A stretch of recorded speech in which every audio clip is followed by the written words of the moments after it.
Welcome, everybody. This is Richard Strozzi-Heckler. And hi, I'm Staci Haines. And we know we have about 250 to 300 people here this morning or this afternoon or dark 30, wherever you are. Welcome. We have people that have been at the Embodiment Lounge from Wisdom 2.0 and our partners with Coaches Rising, a number of you who've already been at the ranch and done our work, and new people. And we know that you're here to check us out, which we're really happy about. And so please write your questions down that we'll have at the end. There is a Q&A feature. We will be paying attention to that throughout the call, and then we'll have specific time for questions at the end. But if you have a question before that, as we dive in, feel free to use that Q&A feature. Let's begin by centering. And centering is really one of our foundational core principles that we use. And what we say when we're centered is that we're present to others in the environment, we're open to possibilities, and we're connected to what we care about. We're connected to our purpose. And so please join me here and stand if you can. If you can't stand, sitting's fine.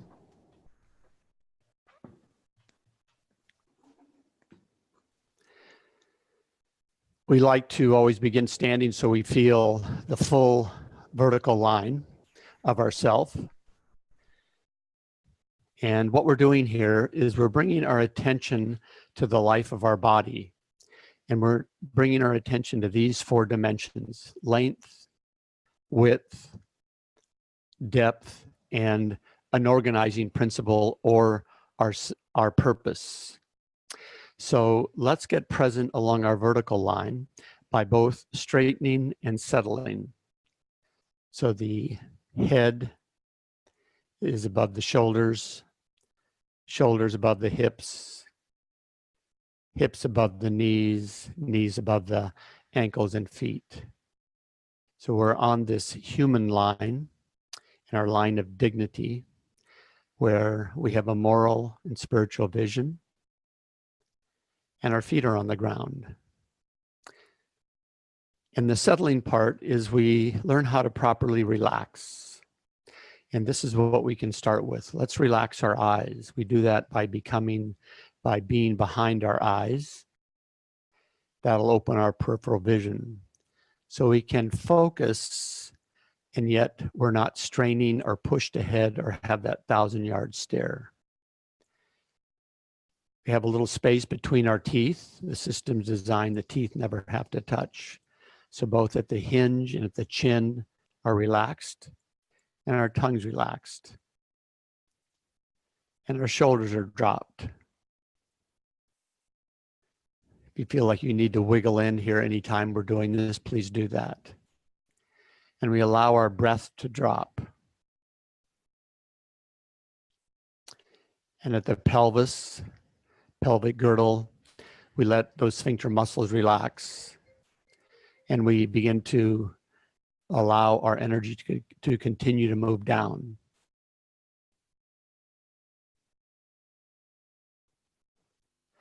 So we're both straightening and settling here. And one of the things as we begin to center, we begin to realize that centering is a tremendous medicine for anxiety. Because anxiety is when our breath is high and fast. There's a low-grade kind of tension throughout the body, and we're running these circular thoughts. So we read that in the diagnostic manual for anxiety. So one way that we can move from anxiety to being present, knowing anxiety is one of the most infectious moods, is by centering. Now let's get present by being in our width. So let's start from the feet. We are our sit bones if you're sitting, and feel your balance left to right. At the knees, balanced. At the hips. When you take a deep breath here, you allow the rib cage to open horizontally, kind of like a clamshell that might be opening. and our heads on straight. And this horizontal plane, or our width, has everything to do with our sociability. This is where we're interacting with the rest of life, other humans, four-leggeds, the stones, the grasses. And let's go into our depth. And because so many of our senses are in front and we're so involved with our machines in front, let's start with our back body. So bringing your attention, say, to the space between your shoulder blades, your low back,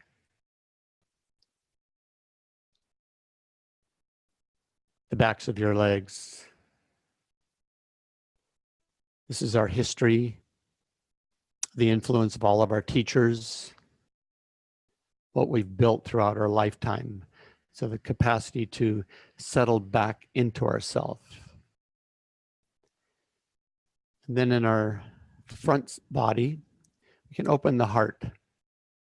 Let the breath and the life come to the chest, the two big pumps, the heart and the lungs. And we're not leaning forward for the next thing because we're settling into our back, but our vision's open, our heart's open, our belly center's open.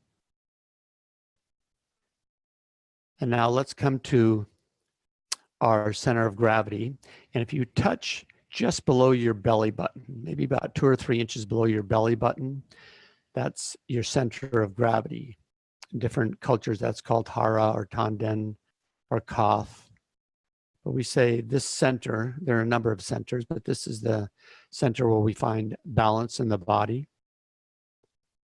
And also this place of our will and volition and our intuition. So as an organizing principle, we say this is where our purpose lies. Take your hand away. Check your length again. So you're relaxing down, letting the jaw go, letting the breath drop, and straightening. You feel balance left to right. You feel your field expanding out and touching others. And then there's depth. And also in depth, a fundamental principle in somatics is that we're listening always to what wants to come to life, what wants to come to form or shape that has been long withheld. And while we can plan for those things, we hold the body as a huge repository of wisdom and intelligence. And then there's our purpose. So while being in the centered position and feeling ourself, speak to yourself your purpose. Why are you on this earth walk? What is the story or the meaning making you have about why you are here and what your purpose is? And as you speak that, feel that in your footfall, the way you're holding yourself, the way you're aligning to the world.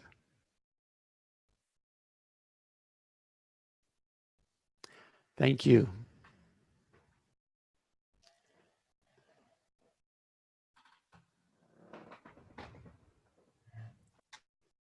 Thank you, Richard.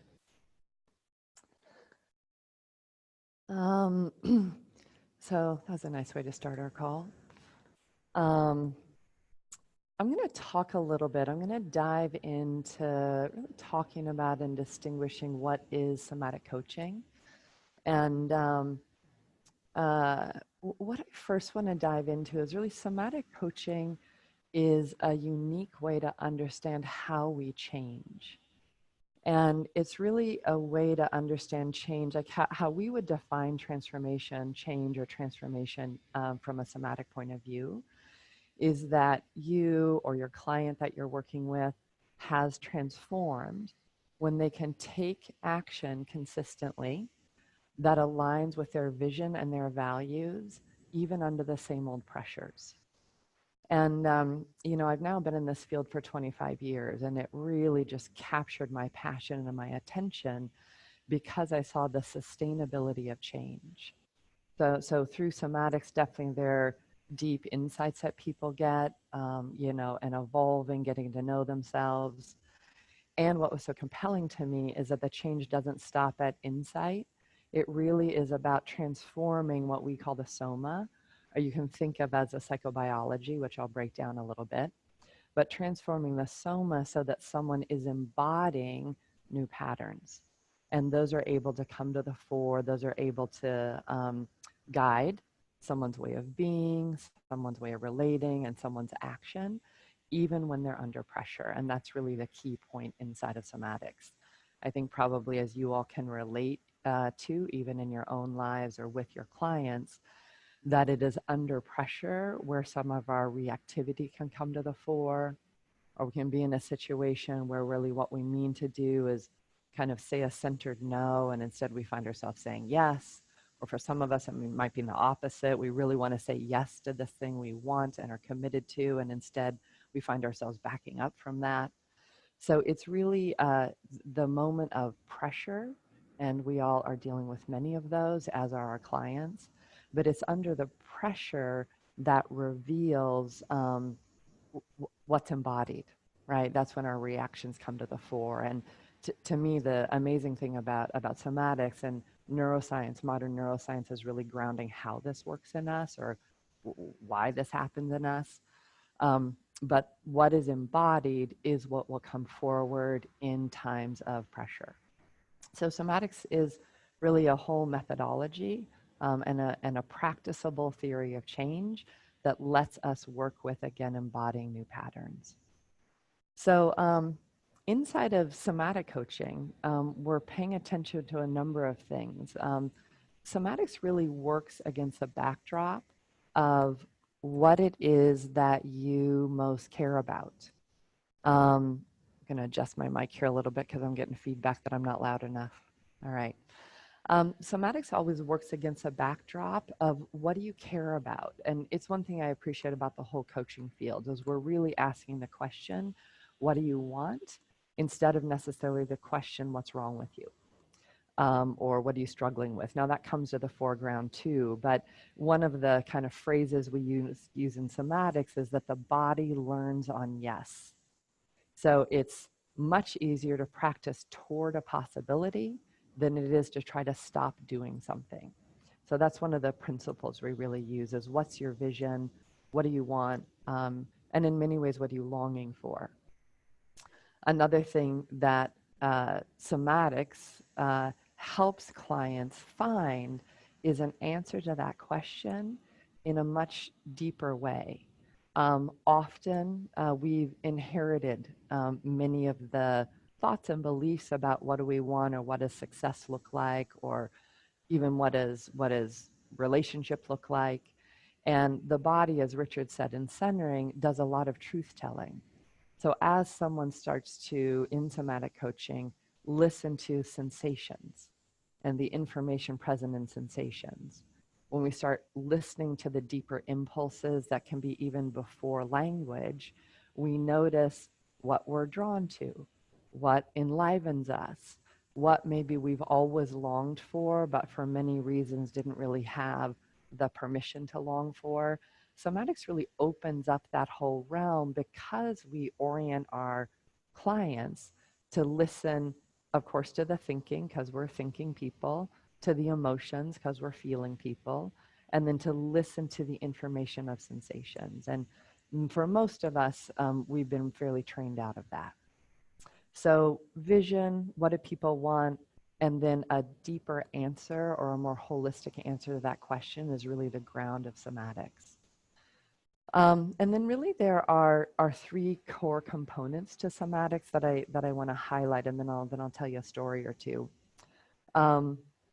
There's a model that we use to kind of map this out, but we're looking inside of somatic coaching, we're looking to increase somatic awareness. So again, paying attention underneath the thoughts, including the emotions, but paying attention to sensation and how life is moving through us, what we want to move toward, what we want to move away from. We pay attention and really do coaching through somatic practices. And there's a great piece of research that I like to quote. It was done with high-end athletes who are looking to shift their performance. So anything from a runner just needing to move their arm in a little bit to increase their speed. So what they found inside of this research is with an external eye, so with the eye of a coach, which we all are for people, that it took 300 repetitions of a new practice to build muscle memory. So that was that someone could be aware of their practice, be able to shift it, and it kind of clicked into muscle memory. For me, I think a lot about how long it took to drive and for how long I was paying attention, clutch, brake, right? Paying attention to driving. And now, of course, it's probably true for many of us, I can drive for miles not paying attention to driving at all, right? Because it's in my muscle memory.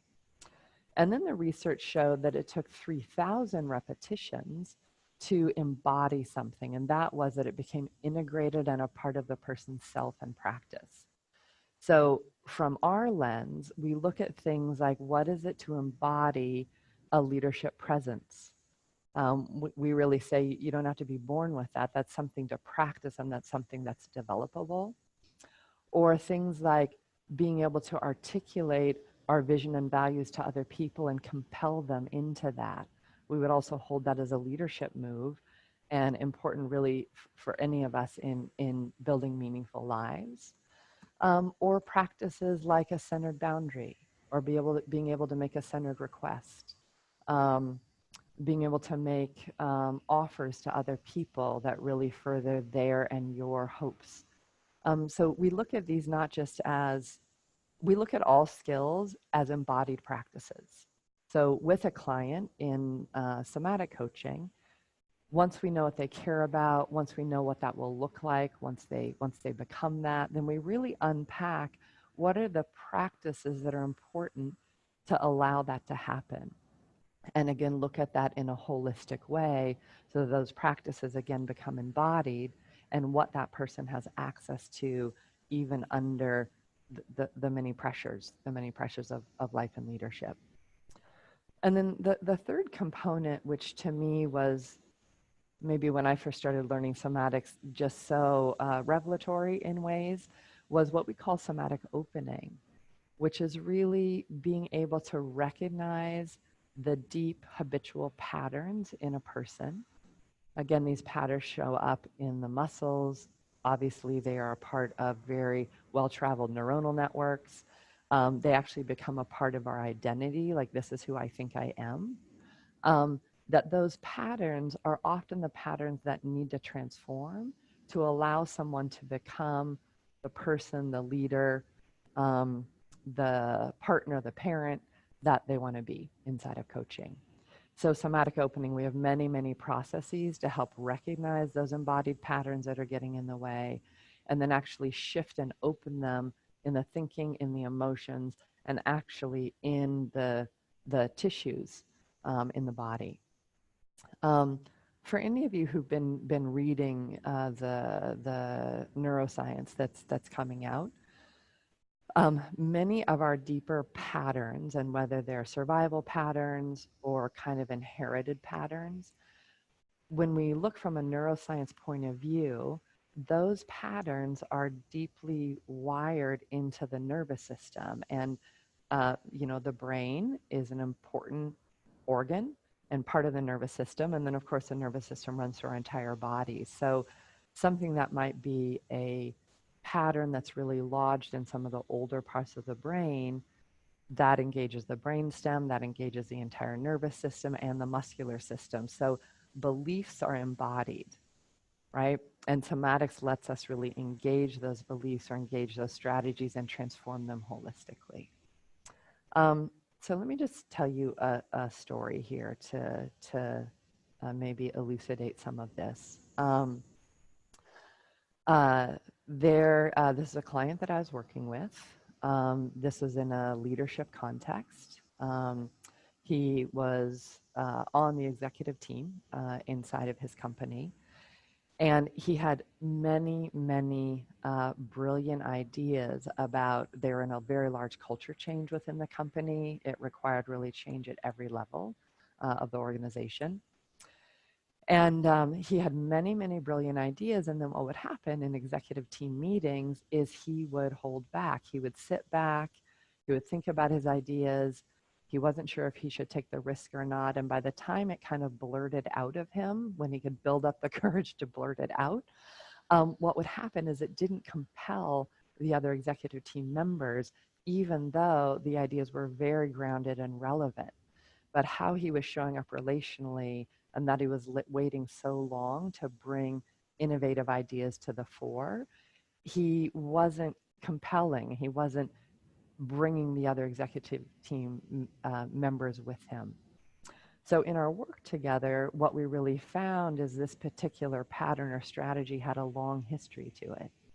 And in many ways, it was a survival strategy that he actually had started to adapt early in his life in his interactions with his father. Now, we didn't need to necessarily dig into the psychological issues connected to that, although some of those came to the fore. And as coaches, you know, we want to always pay attention to what's our lane and what's our competence. But what was very true is he just didn't have another move, because that adaptation of holding back, being quiet, not taking risks, especially in groups of people, especially when there was a lot of change, he had just embodied a different adaptation, a different strategy. So through these processes that I mapped out around somatic awareness, somatic opening, and somatic practices, what we are able to do together is help him learn how to complete some of that history. Again, not through just understanding, but letting some of that history move out through his body. Help him learn how to regulate his soma so that he could recenter in the meetings and initiate conversations from the beginning, bringing his ideas while staying connected to the executive team. Now, all of that would have been a great idea, but really what we helped him do is to be able to enact that, be able to do that, not just understand that, which is a very large shift then inside of him holistically, inside of his thinking, his emotions, and his capacity to act. So I'm going to pause there. And there's a question that just popped up. Let me just take a peek here. Great, good. So it's a question really about energy medicine and energy. And I actually do want to speak to this for a minute before I pass this back over to Richard. From a somatic point of view, again, if we look at the human system, we are energetic creatures. We literally have an electrical system inside of us. That's part of how we work. And we're very, very perceptive to our own aliveness. We might call it the moving of aliveness or energy, and also to the energy of other people. And as we build somatic awareness and kind of in some ways relearn the language of sensations and how to pay attention to that, our awareness of our own energy, of other people's energy really increases. And we're really able to organize our energy in a different way, to make contact with others in a way that works for their system and ours. So I think we wouldn't hold energy medicine as something separate than somatics, but as a part of the whole schema of how we work as people. So I'm going to pause there. If folks do have other questions, feel free to use that Q&A feature. But that's a little bit about what's unique about somatics and the process of what we really look at as a holistic transformation, so that, again, we can be in ways and act in ways that really align with our vision and values most of the time, and can recognize when we do get into a reactive state that we have the opportunity to shift that state, not again by overriding it or denying it or, acting fine, but actually understanding that system or that pattern inside of ourselves and being able to shift that state to a more centered state where we can respond instead of react. So I'm going to pass this back over to Richard to talk a little bit about history. Or Richard, anything you want to add? Thank you, Staci. Thank you.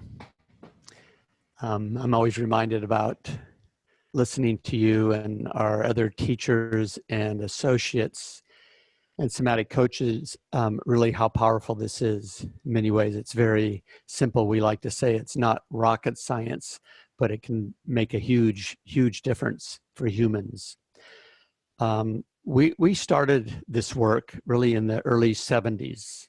So we've been at this for a long time, and we hold this as an emergent evolutionary process, so that we are continuing researching, we're continuing learning, and by our work with a wide variety of clients and teams in coaching, we begin to shape this so that we stay very current to what's happening, at the same time really holding on to our core values and our core principles.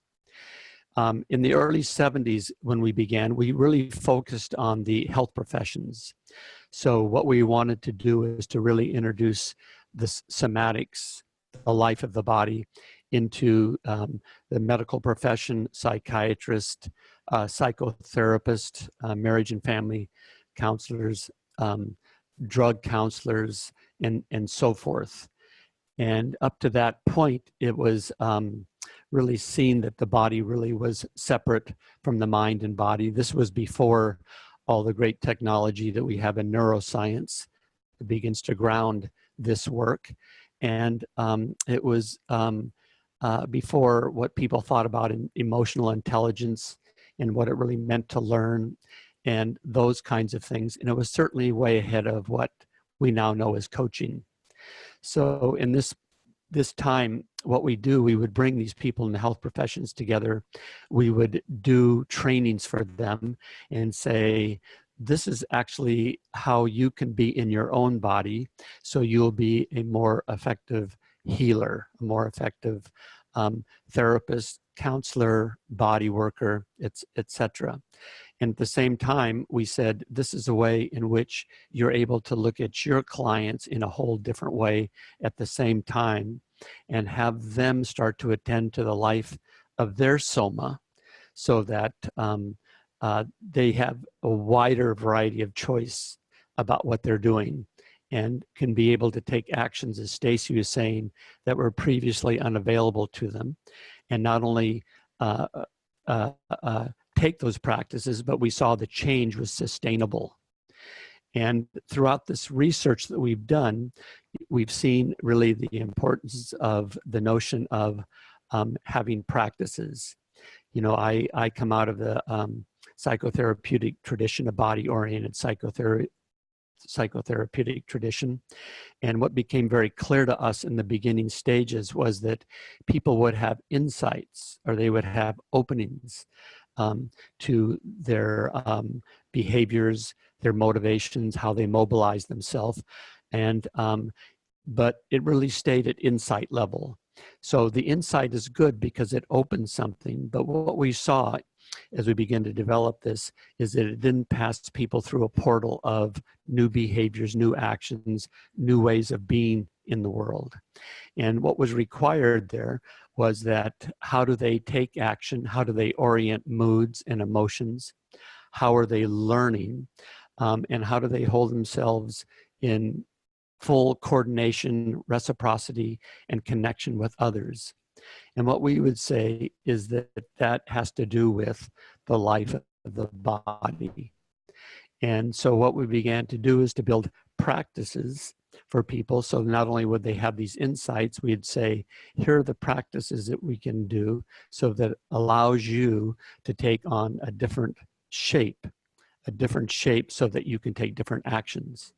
So when we say shape, what we mean is that this form, this somatic form that we are, is the shape of our experience. So what we're able to do is be able to look at other human beings and see what their strivings are, what their longings are, where the wounds are, where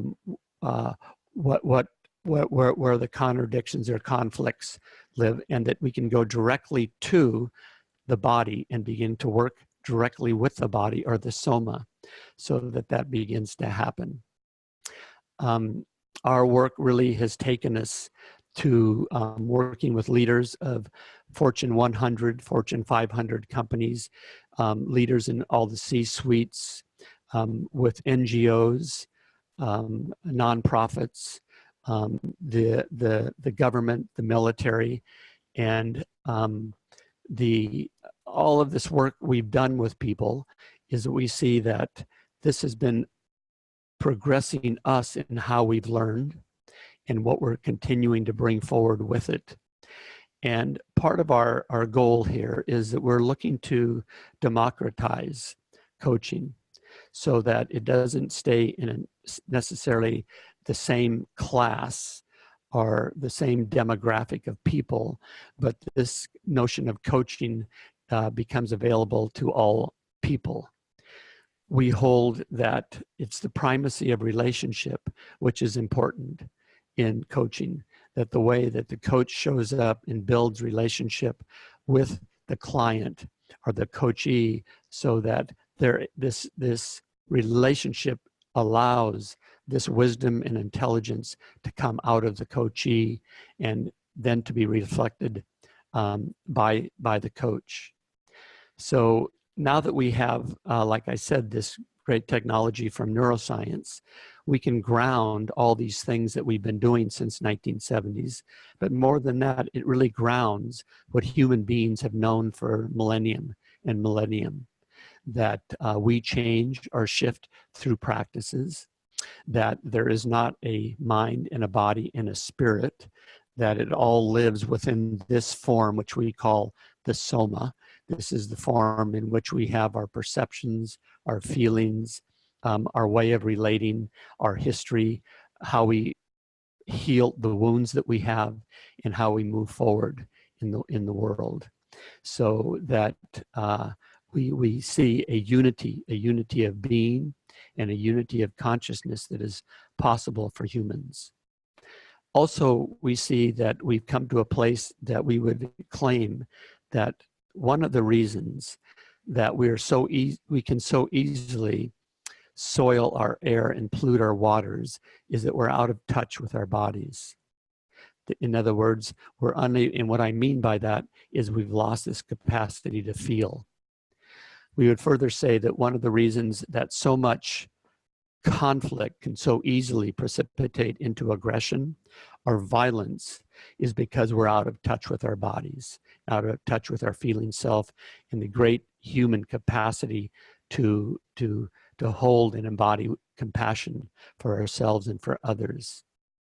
And furthermore, we would say one of the reasons that there's this growing break, this growing space between those that have and those that don't have is because we're out of touch with our feeling self.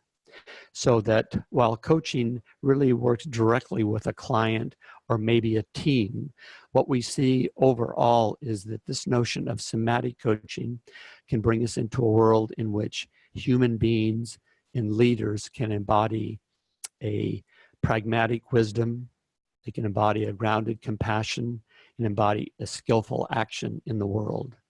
So that this is what we would say would be essentially an exemplary citizen. And I think that at this point here, let me turn it back over to you, Staci. And would you say something about the SISC program we have? Thanks, Richard.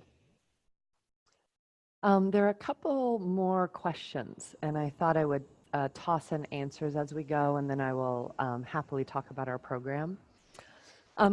Someone asked, thank you, about what are really the principles and practices of somatic opening. And I want to speak to this a minute because I think it's such a powerful and unique part about somatic coaching.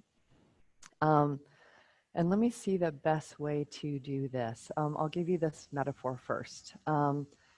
Any habits or deep adaptive patterns that we've been doing for long periods of time, which we all have them. We all came by them very honestly. In this methodology, we call these conditioned tendencies. So it's conditioning. We've adapted to safety, what'll keep us and the people we love safe. We've adapted to belonging. You know, humans are social animals, so being a part of the pack or herd is very important. And we do all kinds of things to adapt to belong, or to go, I don't care about belonging, but something there, because we're social animals. And then also to dignity. We really hold these as three inherent or constitutive needs of being a human. So in those adaptations that we learn early, or sometimes we learn through very intense adult events, and then we embody those adaptations, those are the places where we really focus on somatic opening so as to give more choice. And some of you might have done this with me before. So if it's your second or fifth time, enjoy. Hopefully you'll like it again. But if everybody can just take a fist and really squeeze your fist. Squeeze your fist like it's tight, like there's something very important this fist is trying to protect or take care of. And then with your other hand, let's say this is part of the patterning that's just creating a lot of struggle and getting in your way and not letting you show up in the way that you want to, or make the things happen in your life that you want to. With that kind of mood of, I wish this would just change, go ahead and try to peel your fist open. Like, you're just trying to peel it open. I wish this would change. Why won't it change? Why won't it just go away? And, you know, usually what people notice is as you try to peel it open or try to create that kind of change, the fist just tends to get tighter. Okay. So that's really part of how somatic patterns work in our bodies, is if we try to take away something that's been an adaptation, it's not going to move until it has a better option. So how somatic opening works is, let's take that same fist. Again, it's taking care of something. It's been an adaptation or a pattern.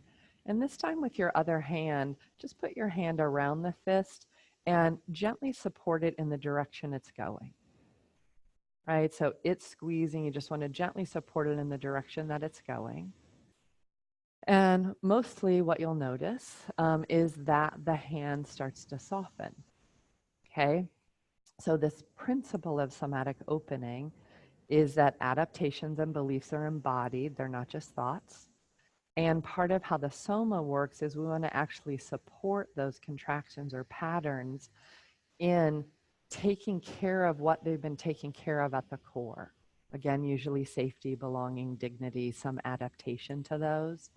We want to take care of that by supporting it, and then begin to practice other options of taking care of that same thing that leave us with more choice.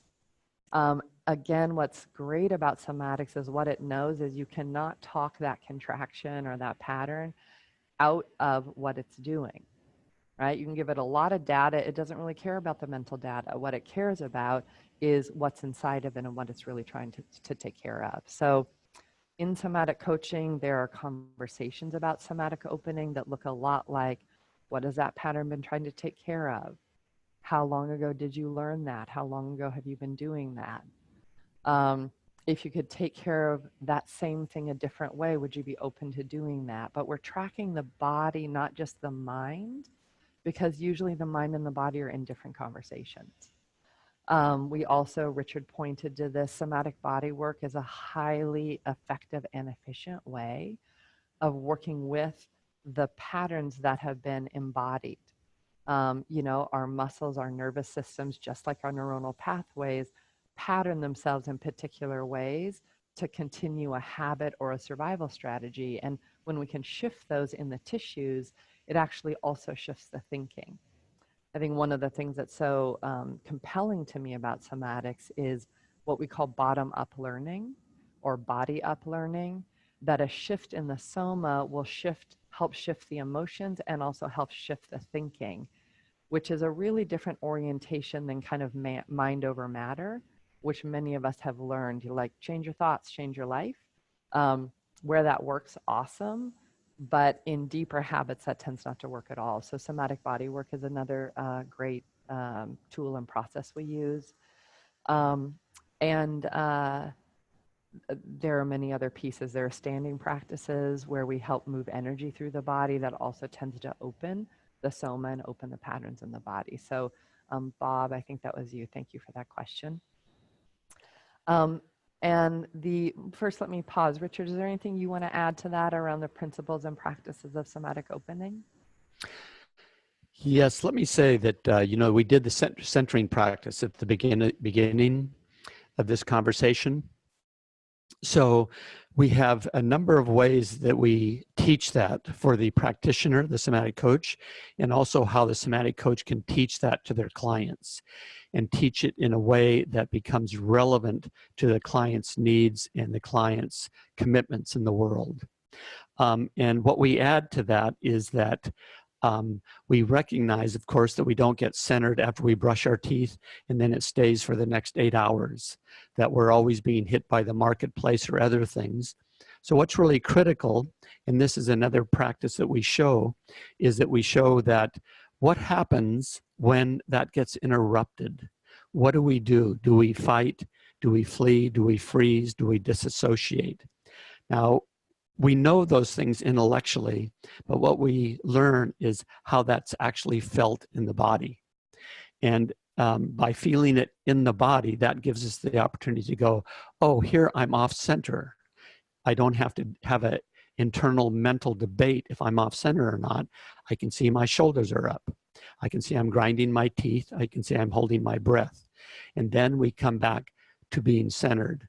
So these practices are all basically connected to each other. And the centering practice, we show in a number of different forms. We have a number of different practices where we show when you get thrown off center, either by a physical push, by a conversational push, by an emotional push, what happens inside the soma then shows you you're not on center. So we will only go back to being present when we recognize that we're off center. And we have numerous of these kinds of practices that we do. Thanks, Richard. I do want to address one more question here, and then we'll talk a little bit about the program. Another person asked, how do you do this over the phone? How do you do this over Zoom? It's a great question because much of coaching is happening over Zoom now or over the phone. There's many, many things that you can do that way, which we also discuss in the program. But like Richard led centering at the beginning of the webinar here, there are many practices that we can do, being able to see each other, just being able to hear each other. I personally prefer Zoom because you can listen to what's happening in someone's shape by tone of voice. You can feel for energy and shape, and it's great to have the visual field as well. But there are practices that you can teach over Zoom. We can always have a somatic conversation over Zoom and really ask people for information that they're noticing through their senses, as well as their emotions, as well as their thinking. And we can perceive and assess someone's embodiment. All of that can happen not in person. The things that are more difficult to do not in person is it's difficult to do somatic body work when you're not together, although there are certain opening processes and breath patterns that you can still do over the phone. So plenty can happen not in person. So thank you for that question.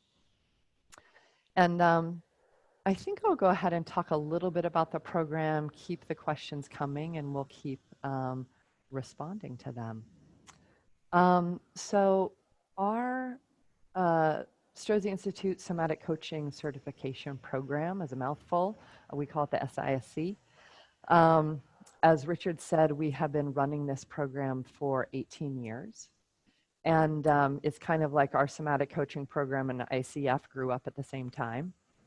And then a couple of years ago, we also decided to become an ICF certified school. So you can also get your ICF accreditation through our program, as well as your somatic coaching certification. So the program offers you both. You'll walk out with both certifications if that's something that you are interested in.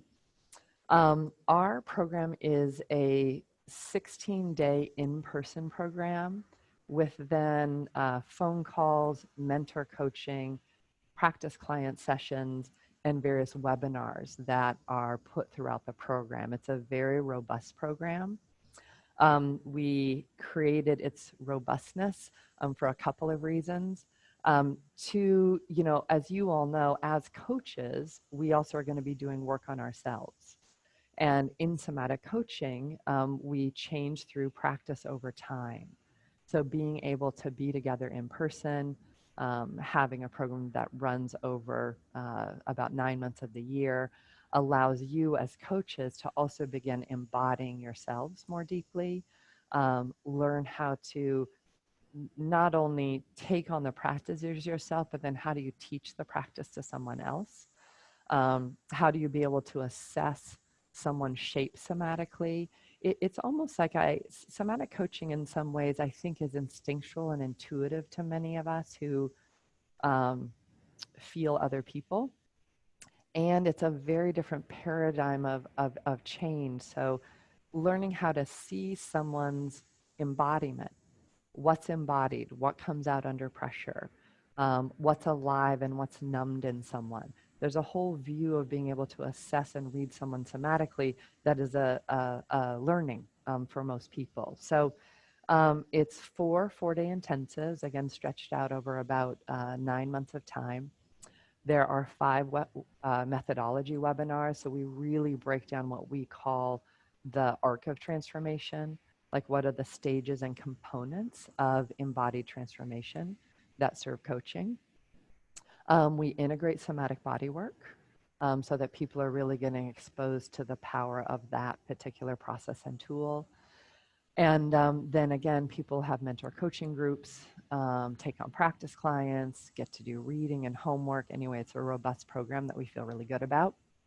One of the options that we instituted this year, really taking the feedback of our students, is that some people come into the program and want to get their ICF certification, and some people come into the program as experienced coaches who might have their ICF certification or it's not relevant to their working career, and they just want to be certified in the somatic coaching. So we have differentiated the program so that you can do one or both.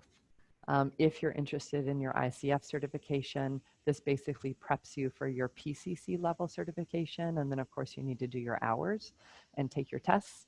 But you can engage basically kind of if I talk in technology terms, it's a plug-in, but basically all the ICF pieces, you can put that on top of the somatic coaching certification program. So you can do both of those. You, of course, can find out a lot more information from us. Katina Bishop, you can reach out to her. We'll have all that information available for you, and it was in the emails. One thing to let you know, if you are interested, we have the courses are maxed out at 28 people per group, per cohort, but we have some spots available for an early bird sign up. So if you're interested, you know you want to do it, we just ask you to sign up by November 15th and you can get the early bird discount for that. That's kind of the basics. We have a cohort starting in January. There are a couple of slots left in that, but not many. And then our cohort next year will start in November of 2019. Again, if you have questions, let me actually take a couple questions. I have my ACC. Can this program help me certify for my PCC? Exactly. So we're PC certified in our program. So you'll be in passing the program, you have already passed your PCC accreditation, and then you just have to get your PCC hours. And then, great, another question, what does the training in somatic bodywork look like? So many of you might know we also have a standalone 5-day somatic bodywork intensive, and that's really a place for people to deepen and get even more skilled in somatic bodywork. And yes, it is integrated into the somatic coaching program. You will be learning things like qualities of touch, how to hold a grounded presence, where to look for patterns throughout the body and what get called armoring bands, and certain touch points throughout the body to help loosen patterns in the tissue. So that is integrated. And then the last question here, I'm going to hand back over to Richard, which is the question of how are Aikido practices integrated into what we do? What's the relationship between Aikido and our somatic coaching practices? Richard, over to you. Thank you. Thank you. I've been a practitioner of Aikido for about over 45 years. I've been a teacher of Aikido for about 40 years. And in our courses and the teaching for the coaching track, we don't teach Aikido, but we teach the principles. And the principles of Aikido, which we would call Aiki, which means being in harmony with energy, being in harmony with the universal energy. It permeates basically most of what we do. And we take a number of these practices that are in Aikido and also other martial arts about how you move in the world so that you move with minimum effort and maximum output, how you deal with conflict, both internally and externally, how you learn really a tensile dynamic relaxation, not the relaxation where most people think that means having a six-pack of Budweiser on the couch on Saturdays, but actually how you're holding yourself and organizing yourself in a way in your everyday life. And how it is that you recognize, as I've said before, that when you're off center, then you can come back to center. So the Aikido principles, like I said, we're not teaching the martial arts, but we take the principles from that, and we use that inside of our program. Vanessa asked this question about the Jo practice, the Jo kata. Kata means form, and one of the things that we do, we give everybody a staff. Japanese, that's called Jo, and we show them this 31 moves. And we do that so that they actually have a practice that they can do, and so that they continue to build their somatic embodiment, their somatic awareness, their somatic sensibility. Also, we learned that, for example, that when you extend out with their Jo, how do you extend your energy out? How do you take a stand? How do you make a declaration? How do you make an embodied commitment? Then there might be a move where you're taking a Jo and you're going back. How do you listen and at the same time continue to extend your energy out? How do you make space for a listening to others at the same time? It's not passive, but it has potentized with energy and aliveness here. So let me just segue here into what's possible here when you take the coaching track, when you jump on this, the SI train, is that let's think of it in maybe three basic buckets. One is perception, moves, techniques, and presence. So one of the things that happens when we begin to have a somatic awareness or sensibility, that we see that there's not these separate mind, body, spirit. We see that there's a unity of all those things.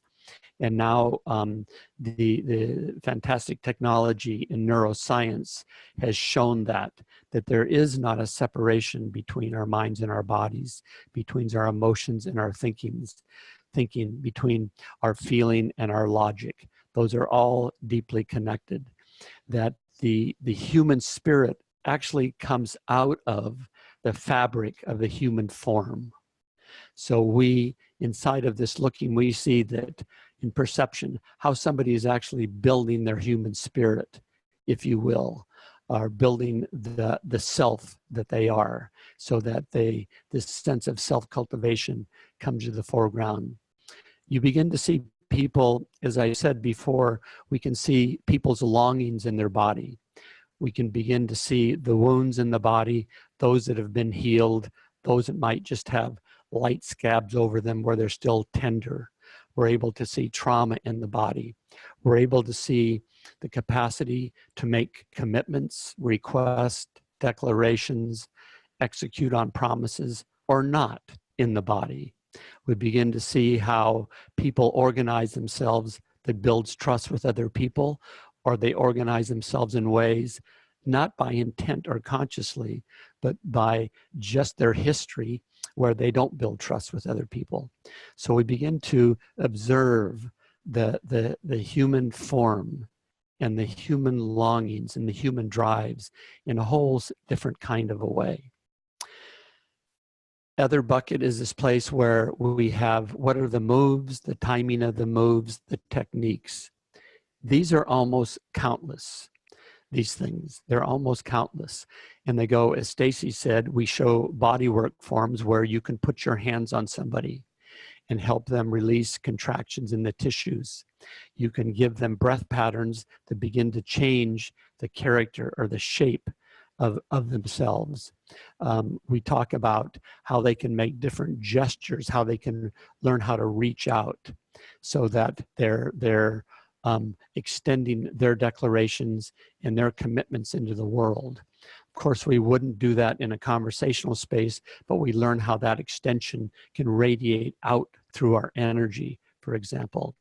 And those techniques, those moves are almost countless, and there's just an abundance of them. The third piece is presence.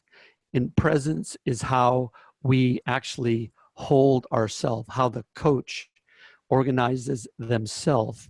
So the coachee goes, I can trust this person. They've been through this particular kind of landscape and they can navigate through it. And so I'm going to grant them that trust. And we can say at some level, one of the greatest gifts that we can give people is this presence, this being in the present moment right now. So what that means is that your ability to produce and help produce sustainable change in your clients grows enormously. And it expands the reach of what you can do in your coaching. So we're coming to the end here. We want to leave some time for Q&A. So let me just stop at that point. Thanks, Richard. Yeah, we just have a couple more minutes and you all have a lot of great questions. So I do want to encourage you to get in touch with us. We can answer more of these questions in one-on-one conversations. Just quickly, a couple of pieces. Yes, we have a partner in Europe that we are bringing our coursework through, and that's in Barcelona. And the courses primarily are run in English. There's another person who asked about Latin America and Spanish-speaking courses. We just launched a Spanish-speaking course in Mexico. We just finished that. The intention is to bring more Spanish-speaking courses to Mexico, Central America, Latin America. We're in process with really building that community. So feel free to be in touch with us about that as well.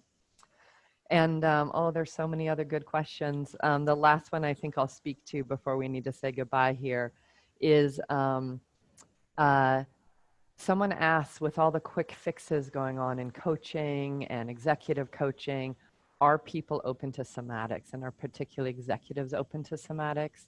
And I have to say, yes. It really depends a lot on the frame you bring and the promises you can make. But we work with many, many organizations and executives, and it is, you know, practice over time is both counter kind of the quick fix narrative and ends up being a deep relief for people. That's what I see over and over again once they understand the promises that can come through it. So I wish we could answer many more, but we're at the end of time. Again, please feel free to reach out to us. We'll be sending this webinar recording out when we're done here, so you can look at it, listen to it, or pass it along. And also be in contact with us here. Katina Bishop can answer any of your questions about the program or further questions about what we do here at Strozzi Institute. So I just want to thank you very much for your time today and for your interest and curiosity. Richard? Yes, thank you very much. Please get in contact with us. We don't have time. There's some beautiful questions that are being asked. You can call the office. I think Katina just gave you how to do that. Join us. And as we say at Strozzi Institute, take it easy, but take it.